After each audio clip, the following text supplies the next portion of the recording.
I want you to imagine a world where a child's survival doesn't depend on their parents' wealth, where a family isn't bankrupted by a cancer diagnosis, where a farmer in a rural village has access to the same quality of care as a CEO in a capital city.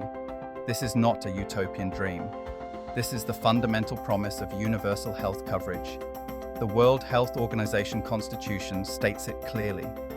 The enjoyment of the highest attainable standard of health is one of the fundamental rights of every human being.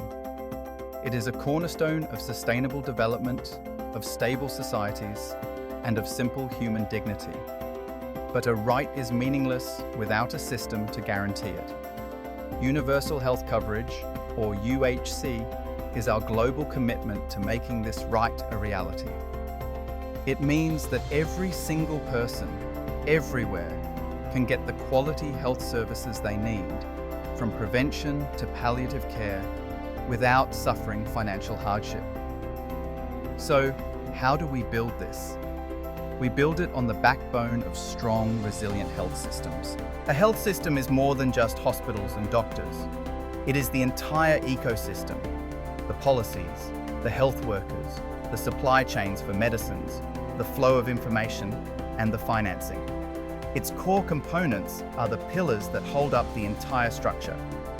Service delivery that is effective, safe, and of high quality. A motivated and skilled health workforce. Robust health information systems to guide our decisions. Access to essential medicines and technologies.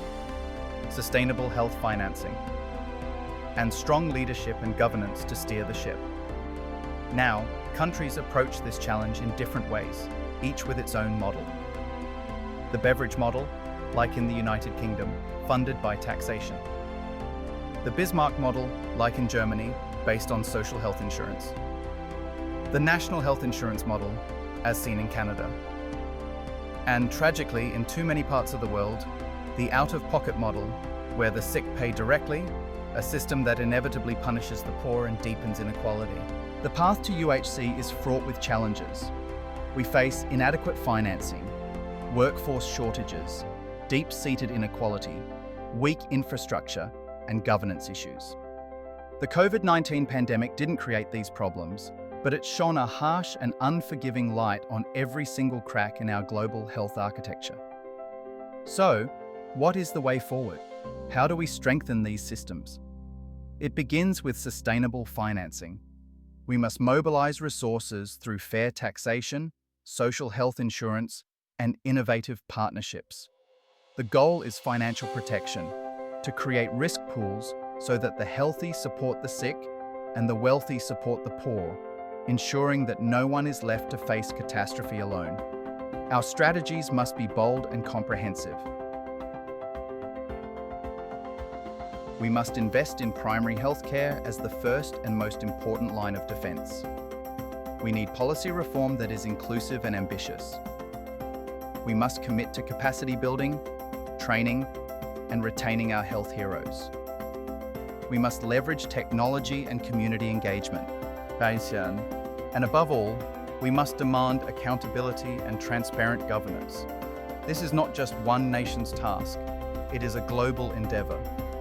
The World Health Organization, the World Bank, and the United Nations, through Sustainable Development Goal 3.8, have made UHC a central priority by 2030.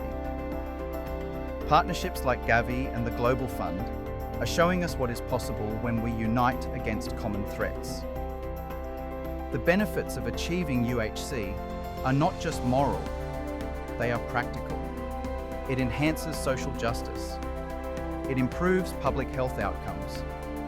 It strengthens economic productivity by keeping people healthy. It is, quite simply, one of the smartest investments any nation can make. In conclusion, let me be clear. Universal health coverage is more than a technical goal for health ministers. It is a moral imperative. It is a measure of our shared humanity. It is the ultimate test of whether we believe that every life has equal value. By investing in health, in financing, in workers, in governance, we are not just building systems. We are building a legacy. We are building a world where health is a right guaranteed to every person, not a privilege reserved for a lucky few. Let's be the generation that delivers on that promise. Let's build a world with health for all. I hope you enjoyed the video. Would appreciate it if you'd like the video and subscribe to the channel so we can reach more listeners like yourself. Until next time, stay informed, stay healthy, and continue exploring the world of healthcare with us. I remain your host, Sunday Clement. Thanks for listening.